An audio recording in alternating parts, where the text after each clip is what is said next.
ആലപ്പുഴയിലെ ടൂറിസം മേഖലയിൽ സീസൺ ആരംഭിക്കുകയാണ്. ഈ അവസരം മുതലാക്കാനുള്ള ശ്രമത്തിലാണ് ഉത്തരേന്ത്യയിൽ നിന്നുള്ള തട്ടിപ്പ് സംഘങ്ങൾ. ഹോട്ടൽ മുറി ബുക്കിംഗിന്റെ മറവിലാണ് തട്ടിപ്പ് പ്ലാൻ ചെയ്യുന്നത്. ഹോട്ടൽ ജീവനക്കാരുടെ സമയോചിതമായ ഇടപെടൽ കൊണ്ട് തട്ടിപ്പ് നടന്നില്ല.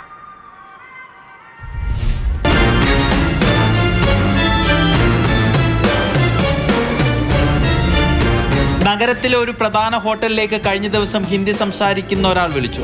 നവംബർ 28 മുതൽ 30 വരെ മുറി വേണമെന്ന് ആവശ്യപ്പെട്ടു. 2000 രൂപ അഡ്വാൻസ് വേണമെന്ന് ജീവനക്കാരൻ പറഞ്ഞു.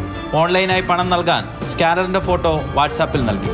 എന്നാൽ സ്കാനർ പ്രവർത്തിക്കുന്നില്ലെന്നും ഗൂഗിൾ പേ നമ്പർ നൽകാനും ആവശ്യപ്പെട്ടു. ശേഷം സംഭവിച്ചത് ഇതാണ്. നമ്മൾ 2000 രൂപയാണ് ആവശ്യപ്പെട്ടത്. ഇവർ എക്സസ് എമൗണ്ട് ഇട്ടിട്ട് ബാലൻസ് 10,000 റിട്ടേൺ വേണമെന്നുള്ള രീതിയിലാണ് റിക്വസ്റ്റ് ചെയ്തത്. അതനുസരിച്ച് എനിക്ക് സംശയം തോന്നിയതിൻ്റെ പേരിൽ ഞാൻ പൈസ അയക്കാൻ നിന്നില്ല. അതനുസരിച്ച് പിന്നീട് ഞാൻ എൻ്റെ അക്കൗണ്ട് ചെക്ക് ചെയ്തപ്പോൾ എനിക്ക് മനസ്സിലായി പൈസ ക്രെഡിറ്റ് ആയിട്ടില്ല. അതുകൊണ്ട് തന്നെ ഞാൻ അദ്ദേഹത്തിൻ്റെ പൈസ റീഫണ്ട് ചെയ്യാനുള്ള റിക്വസ്റ്റ് ഞാൻ നിരാകരിക്കുകയാണ് ചെയ്തത്. ജീവനക്കാരൻ വഴങ്ങാഞ്ഞതോടെ സൈനികന്റെ യൂണിഫോം ധരിച്ച ഒരാൾ വീഡിയോ കോൾ ചെയ്തു. പക്ഷേ പിടിക്കപ്പെട്ടു എന്ന് മനസ്സിലാക്കിയതോടെ വാട്സാപ്പ് അക്കൗണ്ട് ഉൾപ്പെടെ ഡിലീറ്റ് ചെയ്ത് തട്ടിപ്പുകാരൻ തടി തപ്പി.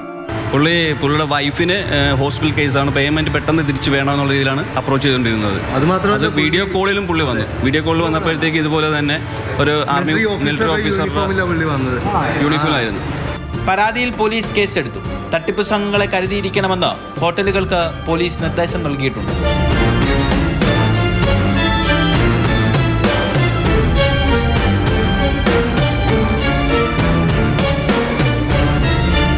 മാതൃഭൂമി ന്യൂസ്, ആലപ്പുഴ.